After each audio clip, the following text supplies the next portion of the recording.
Boa noite, pessoal. Sejam todos bem-vindos à Terça com Sucesso. Hoje a gente vai falar aqui sobre digitalização do setor público brasileiro, né? A gente vai falar sobre a evolução do governo digital, as tecnologias, desafios, né? E roteiros que a gente enxerga que o governo precisa seguir para ter um bom resultado na questão da digitalização, tá bom? Então vamos aproveitar aí esse vídeo e depois a gente faz a discussão. Sejam muito bem-vindos a esta nossa apresentação explicativa, onde vamos fazer uma análise bem estruturada e direta sobre a digitalização do setor público brasileiro. O nosso grande objetivo aqui é pegar toda essa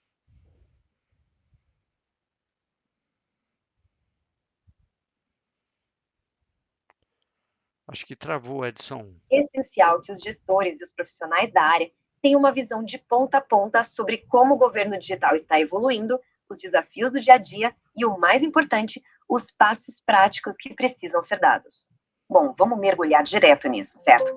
O nosso encontro de hoje foi desenhado para ser um verdadeiro roteiro estratégico. A nossa agenda vai passar rapidinho pela evolução do governo digital, avançar para a adoção das tecnologias emergentes, dar uma olhada franca nos desafios de infraestrutura e TI, debater segurança e LGPD, entregar aquele roteiro prático de ação e, no final, fazer um convite super especial para todos participarem do GIA. É uma jornada completa, pensada sob medida para quem está na linha de frente dessa transformação. Iniciando pela nossa primeira sessão, a evolução do governo digital. Para a gente entender onde estamos pisando agora, é imperativo olhar rapidinho para a base legal e histórica dessa transformação no Brasil. Não foi algo que surgiu da noite para o dia, mas sim uma construção de décadas, totalmente baseada em políticas de Estado estruturadas. Essa caminhada, de fato, começou lá no ano 2000. Tivemos a criação do GPT, que deu aquele pontapé inicial no programa de governo eletrônico. Anos depois, ali em 2018, rolou um salto enorme com a estratégia digital, já trazendo um foco fortíssimo em inovação e segurança cibernética. Mas olha só, um marco legal que realmente muda as regras do jogo é a Lei do Governo Digital de 2021. Essa legislação é crucial. Ela é uma verdadeira mudança de paradigma. Sabe por quê? Porque a partir dali, o foco deixou de ser só informatizado pela lado interna e o Estado passou a ser visto como uma plataforma digital única, 100% pensada para facilitar a vida do cidadão. E isso nos leva diretamente à nossa segunda sessão, a adoção de tecnologias emergentes. Com o governo virando essa plataforma digital, a realidade operacional dos órgãos públicos mudou completamente, com um foco gigantesco em inteligência artificial e computação em nuvem. Agora, o que é realmente interessante nessa matriz de capacidade de TI aqui na tela é como a inteligência artificial funciona como uma espécie de raio-x da maturidade de um órgão público. Os dados mostram muito claramente: a IA não opera no vácuo. Nas instituições com IA, a gente vê uma adoção altíssima de nuvem, uma TI superestruturada e 52% já usando Big Data. Já do outro lado, as organizações sem IA ficam lá atrás, usando Big Data em só 21% dos casos e com uma TI bem menos consolidada. O que isso prova? Prova que antes de querer colocar a IA para rodar, a gestão precisa fazer o dever de casa e investir no básico, que é uma infraestrutura de dados parruda e uma capacidade estrutural real. E exatamente por causa dessa necessidade gritante de infraestrutura, todo mundo está olhando para a nuvem. O Gartner fez uma projeção que diz muito sobre o nosso futuro. Eles estimam que impressionantes 85% das instituições vão precisar adotar uma regra de ouro até 2025 para conseguirem de fato rodar suas estratégias digitais.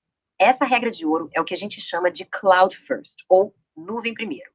Sem jargões complicados, isso significa simplesmente que, na hora de criar ou contratar qualquer solução digital nova, a nuvem tem que ser a prioridade número um. O próprio governo federal já sacou isso e criou modelos padronizados de contratação para facilitar a vida de todo mundo. Isso é um divisor de águas, porque tecnologias pesadas como a IA simplesmente não ganham escala, não oferecem segurança, não baixam o custo da máquina pública se não estiverem rodando em um ambiente ágil de novo. Avançando para a terceira sessão, os desafios de infraestrutura e TI. Porque, convenhamos, a teoria no papel é linda, mas a gente sabe muito bem que a prática esbarra em gargalos reais que os gestores enfrentam todo santo dia. Esse cenário de pisar no acelerador ficou muito óbvio há pouco tempo. A pandemia foi um catalisador irreversível. obrigando a digitalização dos serviços a acontecer da noite para o dia. Só que essa pressa toda acabou expondo algumas fraturas que já existiam, né? Ficou muito clara do que cabeça com os sistemas fragmentados, a famosa TI legada. E vamos ser sinceros, alguns desses sistemas são quase mais velhos que os próprios servidores que operam eles. Sem falar na falta de integração de dados entre os níveis de governo e naquele que talvez seja o desafio mais complexo, criar uma verdadeira cultura digital entre os profissionais, o que exige muito mais do que só comprar computador novo. O que nos puxa para a nossa quarta sessão: segurança, privacidade e LGPD. Afinal, para essa cultura digital toda dar certo, ela precisa obrigatoriamente estar blindada por uma defesa inegociável. E quando a gente fala de defesa, os números gritam. Dá uma olhada nesse dado assustador da Sonic Wall. Os ataques de ransomware contra o setor governamental tiveram um salto simplesmente absurdo de 917% num único semestre de 2021. É isso mesmo. O setor público virou um dos alvos globais preferidos dos cibercriminosos. Isso deixa escancarada a necessidade imediata de planos de contingência robustos e uma mentalidade cibernética que seja proativa e não apenas reativa. Mas não se trata apenas de colocar um cadeado nas redes, claro. Existe a proteção legal e ética. Cumprir a LGPD à risca é o mínimo esperado. Não é só burocracia, é a fundação da confiança do cidadão no Estado. O problema é que os dados mostram que muitos municípios e estados ainda engatinham nisso, faltando desde políticas de privacidade claras nos portais até aquele treinamento institucionalizado e constante para as equipes técnicas. E olha, o peso dessa responsabilidade só aumenta com o que chamamos de datificação. Basta imaginar os programas de assistência social. A vida de famílias inteiras se transforma em linhas de código para que um sistema decida se elas têm ou não acesso a um benefício. Se a gente joga a inteligência artificial no meio para cruzar isso tudo, a gente ganha precisão e escala, com certeza, mas também estancar a porta para o risco terrível do viés algorítmico e da hipervigilância.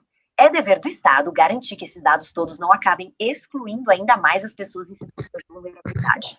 Muito bem, chegamos à seção 5, o nosso roteiro prático de ação.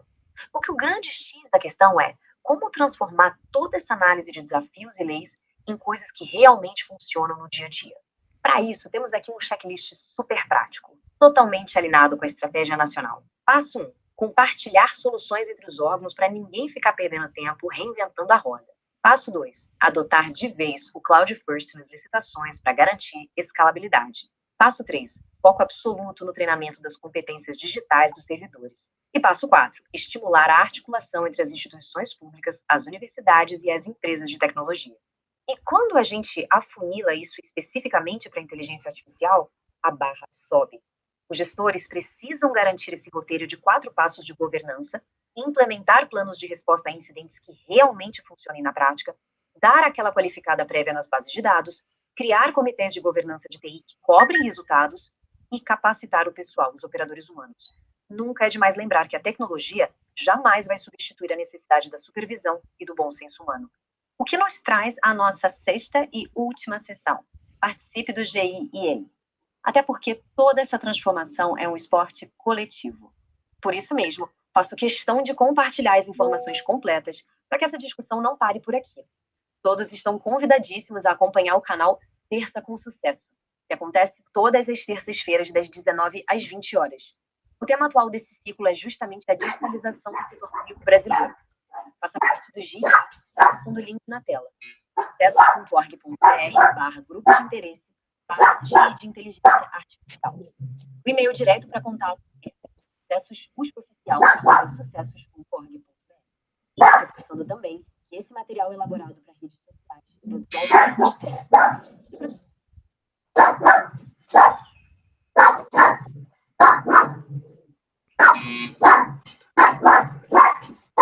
para a gente fechar nossa análise específica.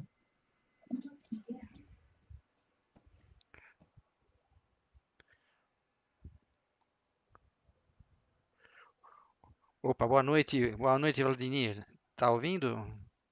Tô ouvindo. Tudo certo. Bom, obrigado aí, Edson, de ter compartilhado o vídeo. A gente está falando aqui sobre digitalização do setor público, né? Então, aqui a questão da evolução do governo digital, né? Uma coisa que a gente vê hoje, o Gov, né? O Gov.br, né? Que já é uma realidade forte, que ele nasce aí dessa lei 14.129, né? Onde que o governo ele deixa de ser um prestador de serviço para se colocar como uma plataforma única, né, de acesso de dados, né? E aí o que a gente vê também interessante, né, nessa questão, né, pessoal, porque isso é uma articulação forte do governo federal, né? Mas aí precisa que os estados e municípios também se adequem a essa realidade, né? Então, estava comentando aí esses dias em relação, às vezes você tem dentro aqui do município, às vezes você tem dificuldade de entender o IPTU, como ele é gerado, até as formas de pagamento, né? Uma coisa que a gente até enxerga que devia ser mais simples, porque está mais próxima, e a gente tem esse tipo de dificuldade, enquanto o governo federal hoje, por exemplo, está todo mundo fazendo o imposto de renda, que é algo bem mais complexo, através do Gov.br, né? Então, é, é uma coisa bastante ampla, né? Aí ele diz, né, Varalo, Cloud First, não tem como não ser na cloud, né? Então, é uma estratégia desenhada há Eu alguns acho anos que e a não tem, né? infraestrutura é importante. Assim, assim, a cloud acho que tem muitas vantagens, mas acho que depende muito dos cenários também. Cenários híbridos também, às vezes fazem sentido. Mas é o que acho que ele falou em algum momento do vídeo, que o problema é você ter a governança, né? Tudo começa na governança, e a governança tem que ser a base para qualquer decisão nesse sentido. Então, esse é o problema. Os estados, as próprias empresas não têm governança de dados. Então, isso tudo é um problema. Você sai adotando, sai implementando, como disse o Alex ali, o rapaz fez o site, o superintendente gostou. Não, mas não podia ter começado pelo site, começa antes. De onde você está buscando os dados? De onde é a base? Quem tem acesso? Tá tudo errado. Só que, puta, ficou bonito, o chefe gostou. E aí se perde o processo e depois dá os problemas, invadem, e dá problema. E aí quem é o culpado? A IA? Não é a IA, né? Não é a infraestrutura. É que o pessoal talvez não coloque isso antes no planejamento da ação. Então, acho que é um tema do governo digital. Eu acho que o Brasil é bastante avançado. Acho que o Brasil é um país. Já te passo a palavra, Alex. Acho que o Brasil, eu moro na Colômbia, eu vejo aqui os serviços digitais daqui, é, assim, no Brasil é muito mais fácil, dá para fazer muito mais coisa online do que aqui, por exemplo. Tem muitos serviços que a gente faz no Brasil. Tem algumas coisas burocráticas que às vezes a gente não entende, mas no geral dá para fazer muito mais coisa no Brasil digital e é mais fácil, eu acho que é mais rápido. Então, acho que assim, só que os governos também têm que se estruturar. Você falou, o governo federal acho que impulsa muito, mas agora os governos estaduais, será que tem dinheiro e capacidade técnica para fazer, acompanhar esse movimento? Né? Não sei, tipo, até coisas simples, tipo cartórios digitais. Eu estou fazendo um processo aqui que eu estou fazendo minha firma digital, né? Então achei interessante, você pode assinar documentos de forma remota, já reconhecido em lei, ou seja, eu vou assinar um documento, falo, não, você tem teu certificado, você assina e vai valer. Não sabia que já tinha esse valor legal. Então acho que tem muita coisa, acho que é um caminho ainda que vai demandar muita. Eu acho que as empresas e o governo têm que se preocupar com a governança. Assim. Diz aí, Alex, manda bala. Tem dois pontos aqui que vendo a apresentação. Primeiro eu acho que o Cloud First é algo que as empresas elas buscam, mas eu trabalho numa empresa que ela está fazendo um movimento ao contrário.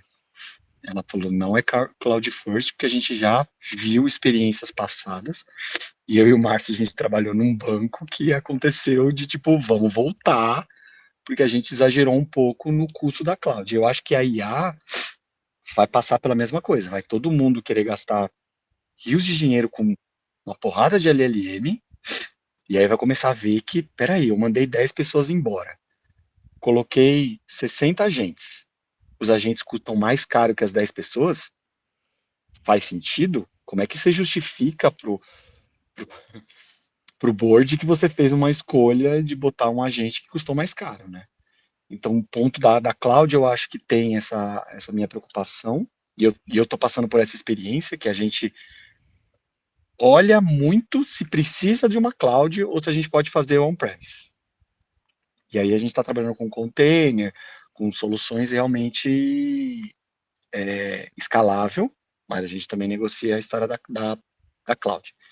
Esse é um ponto. Segundo ponto, que eu vi uma discussão, que eu participei, na verdade, eu vi uma discussão e aí eu fui seguindo a pessoa e eu vi que tinha várias discussões, que é o quanto o Brasil está excluindo os idosos, e principalmente os idosos, que não estão envolvidos na questão digital, e que foram obrigados a criar uma conta no Gov, a ter biometria facial sem saber direito.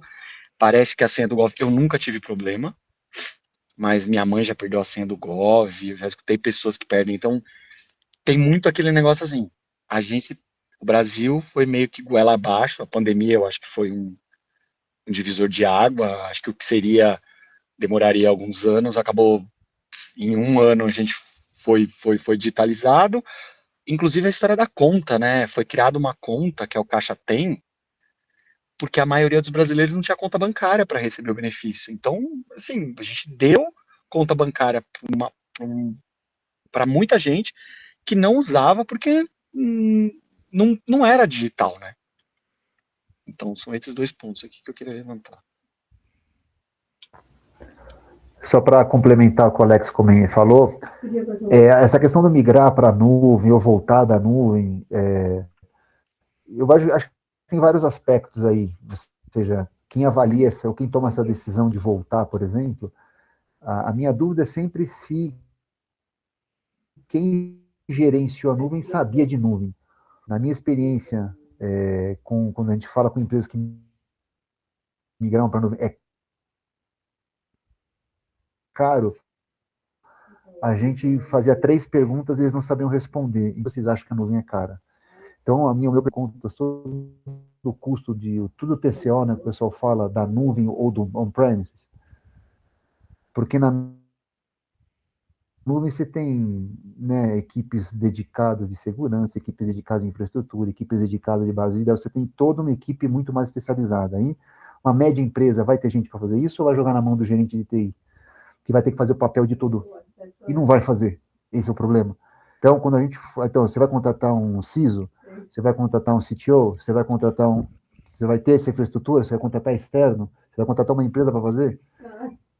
Assim, porque às vezes essa conta, a pessoa só vê a fatura, mas assim, cara, o que vocês fizeram para gerenciar essa conta? Sabe, tipo, coisas básicas de quem mexe com nuvem, você fez label da sua infraestrutura, label é você dizer, cara, esse servidor é da área de finanças, esse servidor é da área de negócios, esse servidor é da área de RH. Então, todo mundo sabe quanto está gastando. Às vezes os caras não sabem, os caras faz a aplicação, vai consumindo o servidor, sobe servidor, contrata por demanda. Puta, cara, mó bobada para poder contratar por demanda. Então, assim, tem coisas que se você conhecer de nuvem, você consegue fazer um FinOps adequado, mas se você não consegue fazer, eu acho que aí mas eles têm cenários que justificam. Eu acho que tem cenários que realmente não acho que não justifica você pagar a nuvem, talvez para alguns cenários. Acho que o híbrido funciona bem. Essa questão dos idosos, meu pai tem 88 anos e todo ano ele tem que fazer a validação de que está vivo lá, né? Então, mandam lá um link para ele no WhatsApp, ele tem que conectar e fazer uma entrevista com uma pessoa.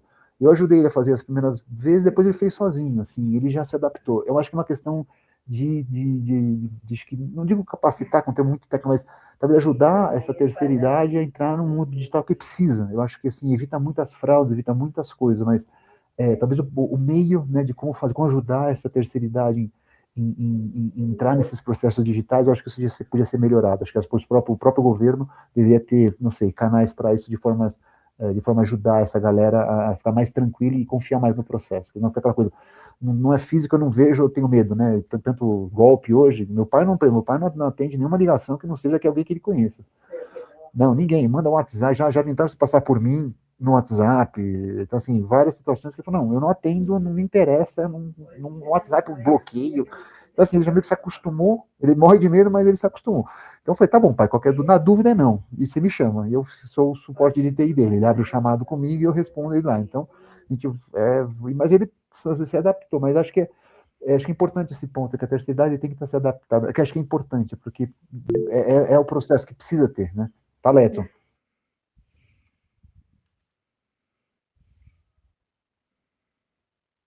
Tá no mudo. Edson. Tá no mudo. Tá no mudo. Tá no mudo. É só lembrar uma coisa. Quando ele falou ali de que é inevitável nuvem, acho que a gente tem que olhar o aspecto do governo, né? A gente está falando ali do governo. Realmente, se você pegar em grande escala, trabalhar com dados e processamento em grande escala, não tem como você não ir para a nuvem. Senão você não ganha agilidade, não ganha escala. Você pensa em montar uma estrutura para atender um governo, né, gigantesca,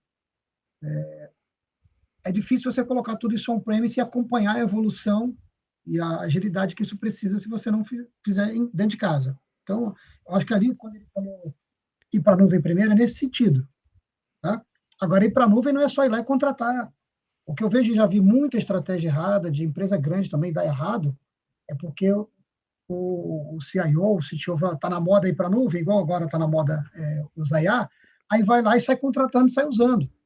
Só que não tem um planejamento, não tem uma estrutura para fazer isso. Não se planeja, vai só. Aí alguém olha e fala, cara, a gente está gastando mais agora na nuvem do que quando a gente tinha um servidor aqui. Porque fez a coisa sem estrutura, sem olhar o que estava fazendo, sem planejamento, aí fica mais caro.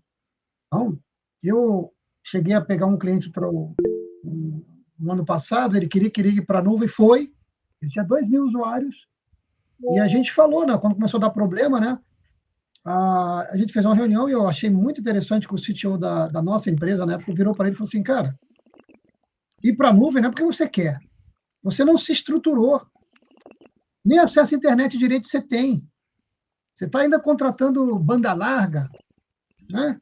Aí como é que você quer colocar um serviço na nuvem, que todos os seus funcionários aqui, 2.000 funcionários vão acessar esse serviço, e a tua internet está gargalada aí com banda larga, porque você não mencionou? Você tem 60 filiais, as 60 filiais têm que vir até a matriz para sair para a internet. Não existe isso. Então, eu acho que quando ele coloca ali que Cloud First, é pensando no governo. O governo tem que estruturar para a estrutura dele, como é muito grande, colocar isso na nuvem. Entendeu? Para ganhar escala, ganhar agilidade, senão a gente vai gastar mais e não acompanha a evolução. Então, acho que foi... Vai, Alex, ok.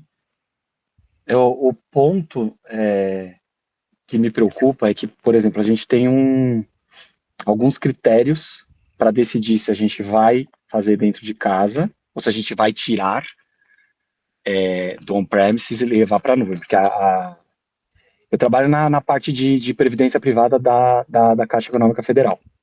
Então, a gente tem 100 anos de base de clientes, ou seja, começou no on-premise. Aí, um dos critérios que a gente tem, acho que são 2 principais critérios, quanto custaria a gente colocar um dado lá e ter que ficar tirando. Porque eles cobram 1 centavo para você colocar a tua informação lá dentro e $1 para você tirar. Sim.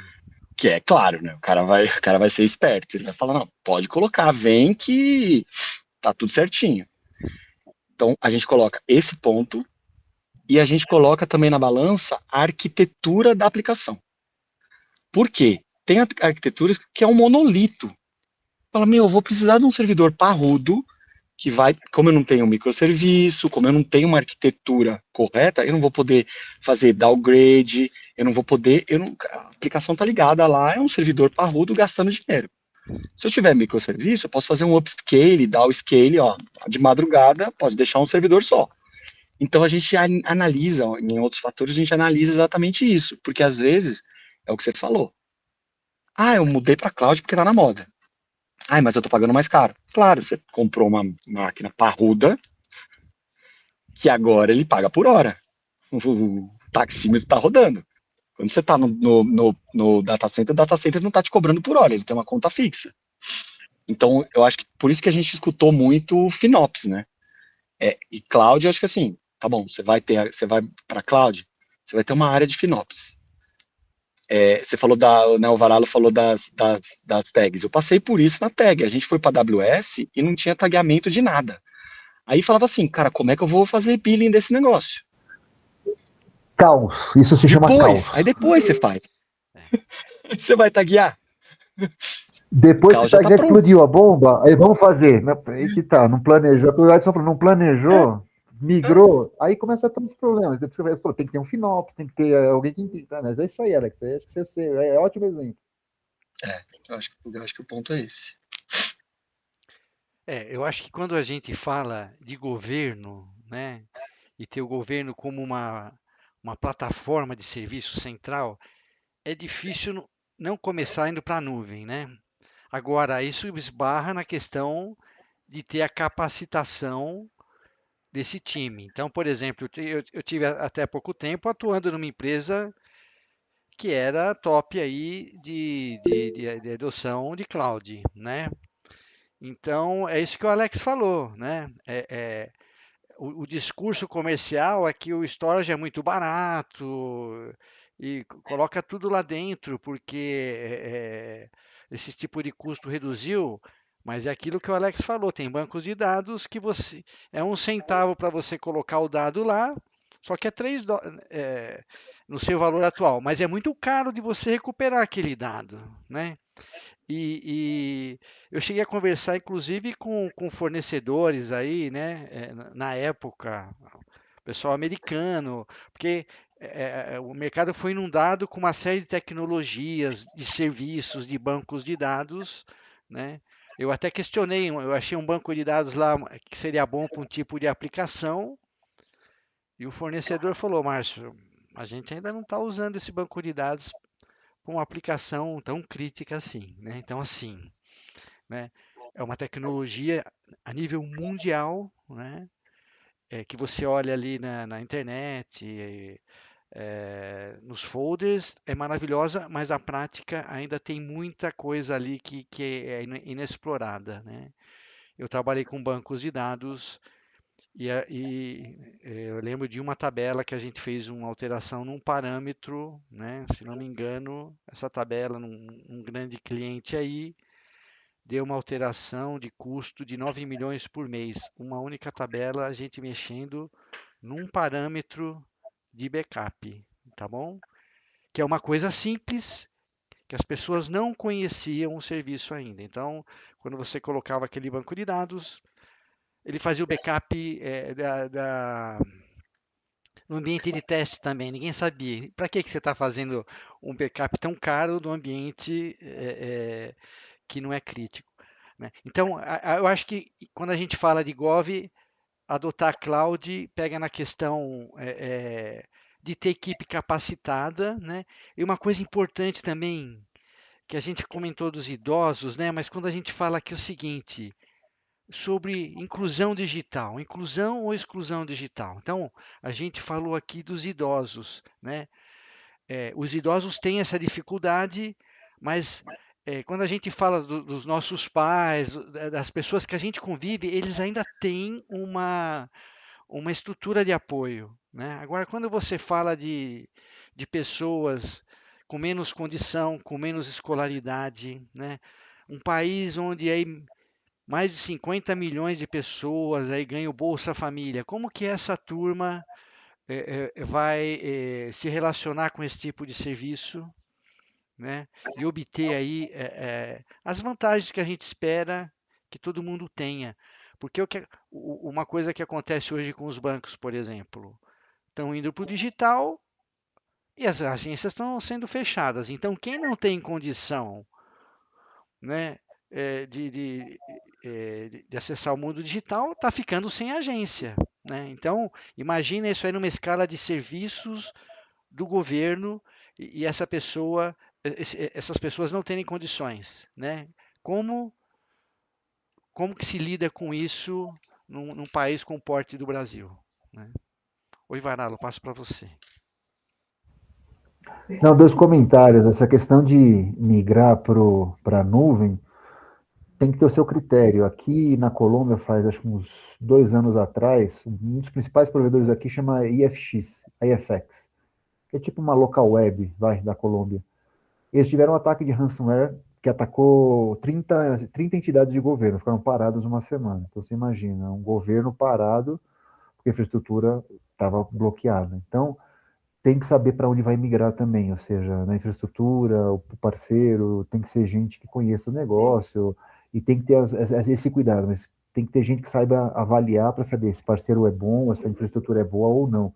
Não é, aqui acho que quiseram priorizar porque era uma empresa local e o problema que deu depois, entendeu? E também não tinha muitas opções, ou seja, não tinha, a Amazon recentemente chegou aqui na Colômbia, ou seja, a Oracle chegou também recentemente, então era o que tinha, mas aí aquela questão, vai para a nuvem ou fica no on-premise? Será que o on-premise era pior ou melhor? Não sei, mas nesse caso, por estar tão concentrado, um ataque prejudicou muitas diferentes áreas de governo, né? Isso é um ponto. É que é uma mudança de paradigma, ou seja, estava lendo um artigo sobre a SAP. A SAP tem um modelo de negócios onde ela cobrava por usuário, né? O usuário conectado pagava lá $25 por mês. No mundo dos agentes, não existe mais usuário, existe API e consumo de recurso. A SAP vai mudar a sua política, acho que já mudou a política para como é uma conta telefônica, amigo. Falou mais, gastou mais, pagou mais. E isso é o modelo de negócio da SAP desde que a SAP existe. A SAP vale $160 bilhões vivendo nesse modelo. Ela está mudando o modelo de negócio dela, porque ela já viu, não, agora não tem mais usuário, tem agentes. E os agentes estão consumindo recursos, não estão conectados numa licença.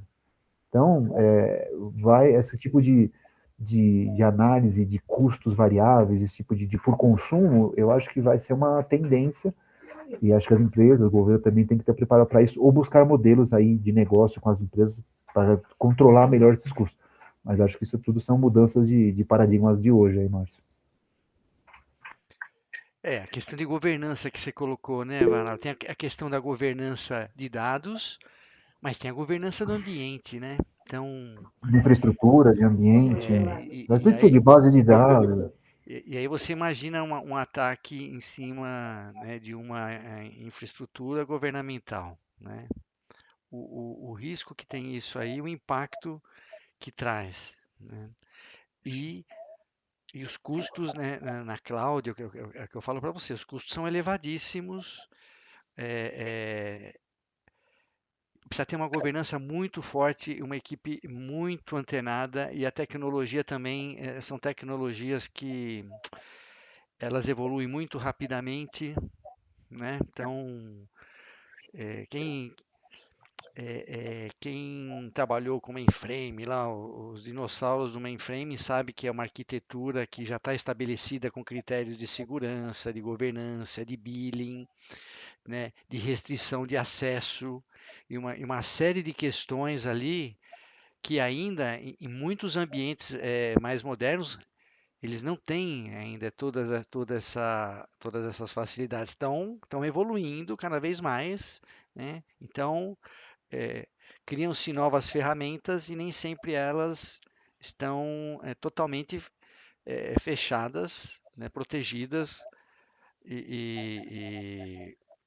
não estão preparadas para vários tipos de questão, até de billing, que seria uma coisa simples, você saber cobrar quem está usando aquilo ali, né? Então é, é, tem essa dualidade, né? Eu vejo como o Edson disse, difícil o governo não iniciar pela cloud, pelo tamanho, pela complexidade, pela capilaridade, né? Mas por outro lado, exige muita atenção de governança quando a gente fala da infra e de dados, né? Oi, Edson, passo para você aí. Só acrescentar que o governo tem outro lado também, assim como ele gera um volume muito grande de dados e ele acaba tendo a necessidade de colocar dentro da nuvem, ao mesmo tempo, como são coisas muito grandes, né? O volume de dados da Caixa é uma coisa monstruosa. Você vai pegar as 500 maiores empresas do Brasil, talvez não gere o volume de dados que gera a Caixa Econômica e o Banco do Brasil.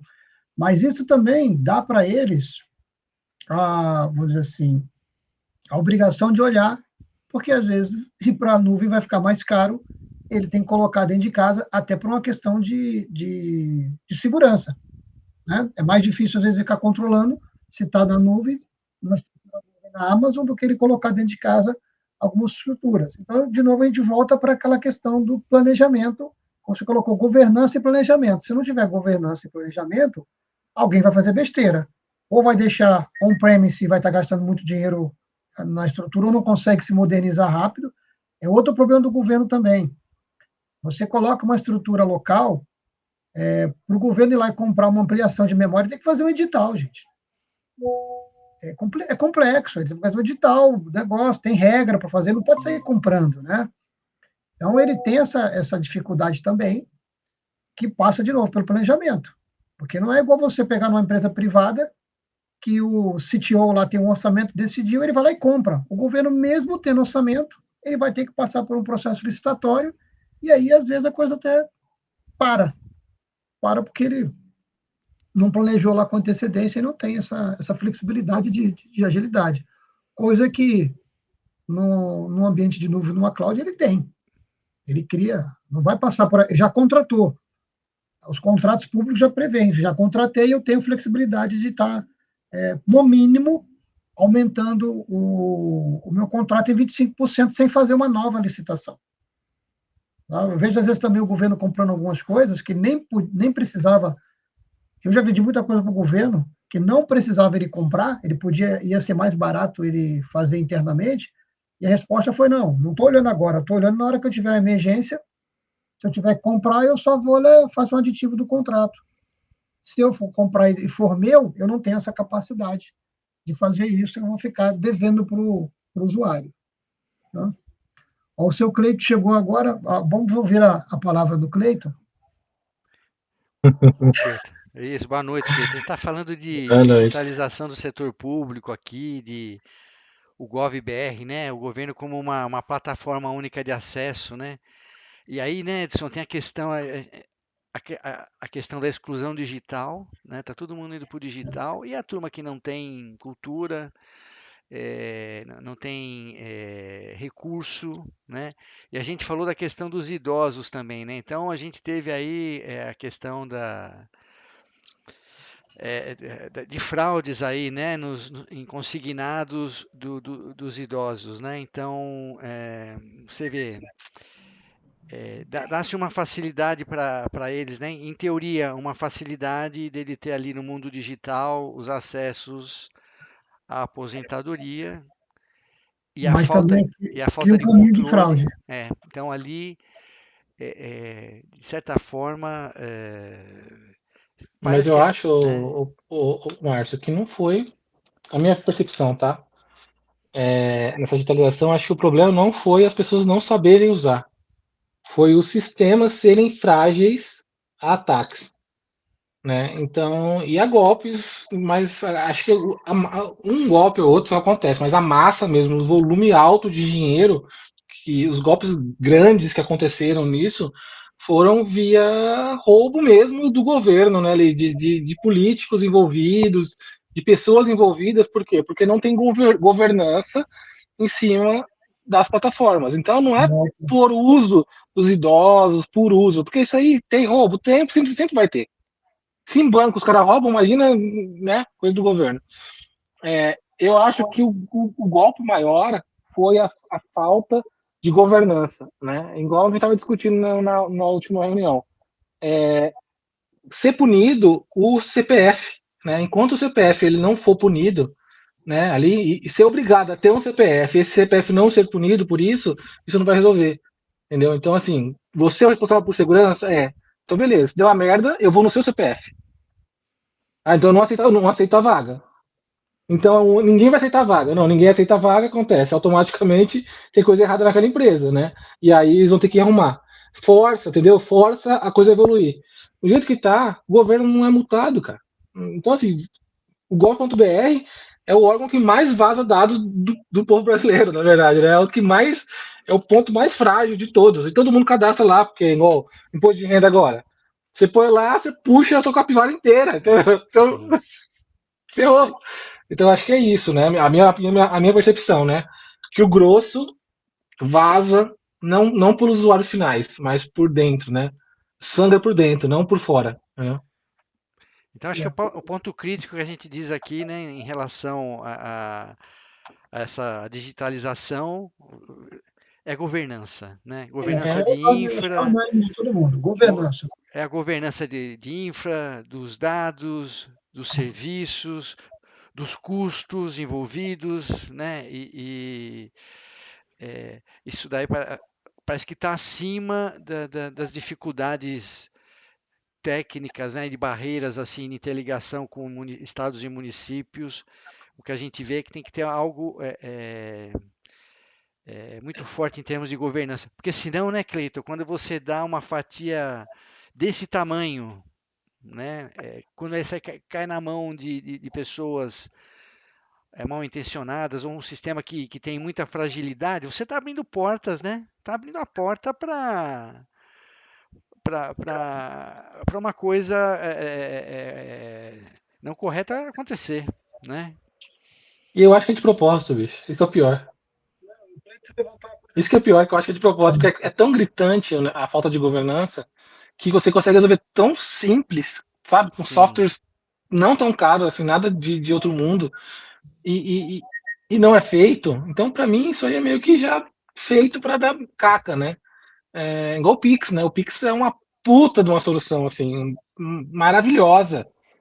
Mas ninguém olhou para segurança pro negócio, né? E aí, quando os Estados Unidos foi contra o Brasil, o que aconteceu? Jogou isso no ventilador para todo mundo ver. Em todos os países olharem, pô, tem um Pix, sistema financeiro pago, o pessoal, o que é isso? Foi estudar. A hora que foi estudar, começou a atacar. Puta, é fonte de dinheiro, isso aqui é dinheiro fácil. E aí começaram a atacar. Né? Então, outros países começaram a atacar o Brasil, por quê? Porque o Pix é uma mina de dinheiro hoje em dia aqui no Brasil. As instituições que saíram criando seu Pix, seu sistema Pix interno, estão se ferrando muito. Eu tô com um monte de cliente que a gente está refazendo o sistema de Pix inteiro, de ponta a ponta, gente. Bancos de nome aí, tá? É assustador você pegar esses caras como cliente. Porque você fala assim, meu, tá acontecendo? Tá de brincadeira. Meu dinheiro tava lá, né? Porque eles não estavam preocupados com isso. E a área financeira é a área que tem mais dinheiro, é, entendeu? Então é, em é louco. teoria, a área financeira é que mais, né? A gente trabalha em sistemas de contabilidade, um banco, se não bater o centavo ali, se é uma coisa cair fora, né? Então, e como que ela deixa vazar bilhões, cara, no Sim, Banco Central lá? Tudo bem que foi em segundos, mas como não tem uma trava, assim, movimentação sim, por minuto é de 2 bilhões. Em um minuto bateu 1 bilhão. Pô, bloqueia, derruba o sistema. sim. Como não tem, como não tinha uma governança dessa, entendeu, Márcio? Isso é É básico, né? impossível. É impossível não ter uma governança dessa. Então foi manipulado, gente. Assim, está sendo manipulado. Nós estamos sendo manipulados na parte de cyber. É ruim, então, assim, eu olhava muito a Dark, né? Eu parei, cara. Eu desinstalei minha máquina, sabe? Assim, desliguei ela, parei de olhar. Porque você fica revoltado das coisas que você vê. Então você fala, meu, não, cara, você se sente besta, entendeu? No Brasil. Se sente um besta. Você fala, meu, deixa quieto. Você vai vir aqui revoltado. Então deixa eu não vou olhar mais para isso. Interessante aqui quando a gente põe esse assunto, né, que a gente falando de digitalização do setor público, aí que tem aí muitos benefícios, né, que a gente acha que vai ter serviços, economia, economia de recursos para o governo, transparência para os usuários, facilidade no uso de serviço, é, é, as pessoas estarem aptas a usar o mundo digital, né? E na discussão aqui, o que aflorou? Questão de governança, fragilidade de governança de custos, de governar dados, tecnologia. Então, de certa forma, se isso não está sendo feito, a gente se sente fragilizado, porque você tem que compartilhar os seus dados, você não sabe onde que seus dados estão hoje, né? É, por exemplo, nessa data está todo mundo fazendo imposto de renda. Ah, que beleza que meu dado vem pré-preenchido lá, né? Isso é bom, né? Assim, quem que está Para tendo quem? acesso àquilo lá, né? Nos detalhes. Às vezes sabe mais do que você, né? Do seu dado, né? Então é bem interessante. Oi, Alex, você quer falar?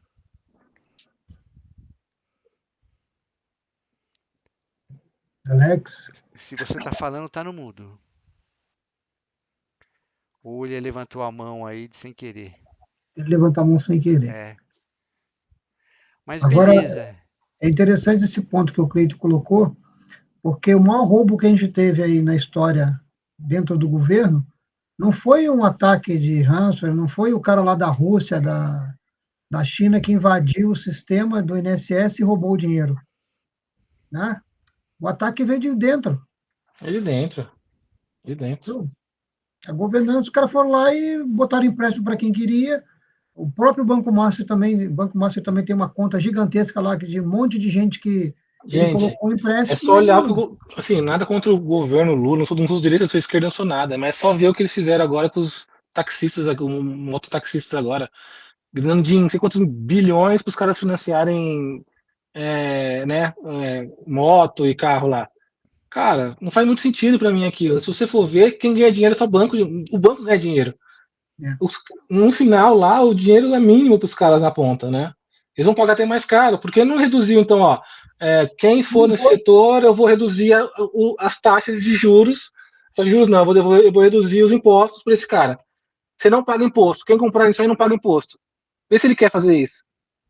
Não, ele prefere tirar dinheiro do bolso para subsidiar uma coisa, entendeu? Aí o que acontece? A área financeira come uma fatia desse dinheiro do governo. Então o banco come uma fatia do dinheiro que teoricamente ele poderia falar assim, ó, eu vou isentar quem comprar aqui de imposto. Eu não pego o dinheiro, mas eu vou atender muito mais gente. Ele não quer fazer isso, gente. Ele quer o quê? Ele quer que a máfia ganhe dinheiro ali. O sistema ganhe dinheiro, né? É muito louco pensar nisso, né? Se você começar a pensar em tudo como o governo brasileiro trabalha, e não é de agora, né? É histórico, né? A gente fica falando, porra, caramba, né? Será que é isso mesmo? Será que eu tô vendo certo? Será que eu tô. É muito louco isso. É muito louco. É muito louco. Vocês estão me ouvindo agora? Ou agora sim, Agora sim. Alex. Ah, eu tirei o fone de ouvido, que tinha o fone de ouvido, deu um bug aqui. O Tranquilo. ponto que eu ia colocar é que eu já vi várias situações que os projetos nascem. Ah, precisa atender o negócio. Ah, eu preciso botar o Pix no ar. Não, mas e a governança? E a segurança? E não, depois a gente vê. Primeiro vamos botar o Pix no ar, porque é uma baita de uma propaganda, e depois a gente corre atrás do prejuízo. Então, o caso do Pix é um ótimo exemplo, porque a gente está falando que foi entubado para o brasileiro todo, né? Foi a forma de usar, né, o banco. O Brasil até desistiu, né, de ter a moeda digital dele, porque o Pix ele consegue monitorar tudo.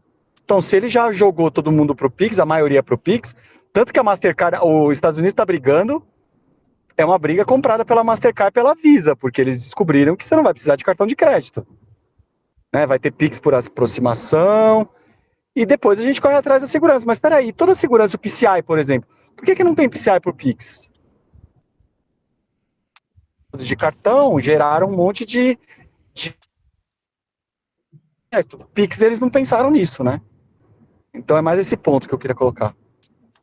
Isso é uma boa. Cadê o PCI, né?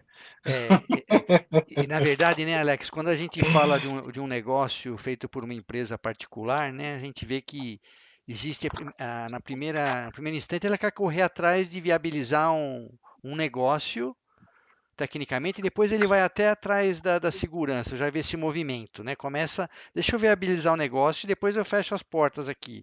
Mas quando você está falando de algo com a iniciativa do governo, né, eu acho que de repente aí a dinâmica tem que ser um pouco diferente, né? Então, não dá para. A governança tem que entrar a prioridade número um junto com a ideia do próprio negócio, né? É uma outra forma acho que até de se implementar uma nova solução, né? Bom, pessoal, acho que a gente tá fechando aqui. Ô, Vladimir, você tem uma baita experiência aí. O que eu achei interessante o Varalo falar um pouquinho, talvez a gente vê aqui o Brasil, um país continental, adotando bastante tecnologia, né? Ele comparou um pouco com a Colômbia. Voltando um lado positivo, né? Eu tinha um amigo que ele trabalhou na Bolsa, acho que de Londres, há um bom tempo atrás, né? Ele falava que o pessoal lá adorava profissional brasileiro de TI, porque que o pessoal tem assim uma habilidade. A gente trabalha com tanta coisa aqui, inflação, taxa de juros e coisas complexas, que isso aí cria aí uma habilidade de você atuar com bastante flexibilidade, né? Então, eu vejo isso aí como uma coisa positiva, né, que ajuda na adoção de novas tecnologias dentro do país. Então, acho que o profissional aqui dentro do Brasil, ele é bem competente e é bem flexível para atuar com qualquer tipo de tecnologia, né? Então, o que está pegando aqui para nós é governança, é isso que a gente sente aqui. Para você, concordou aí, Vladimir, com a gente aí, dentro da tua experiência, tá? Não, muito obrigado, povo. Não, obrigado. Eu tenho algumas pouquíssimas colaborações a dar, né? Que eu entrei há 20 minutos.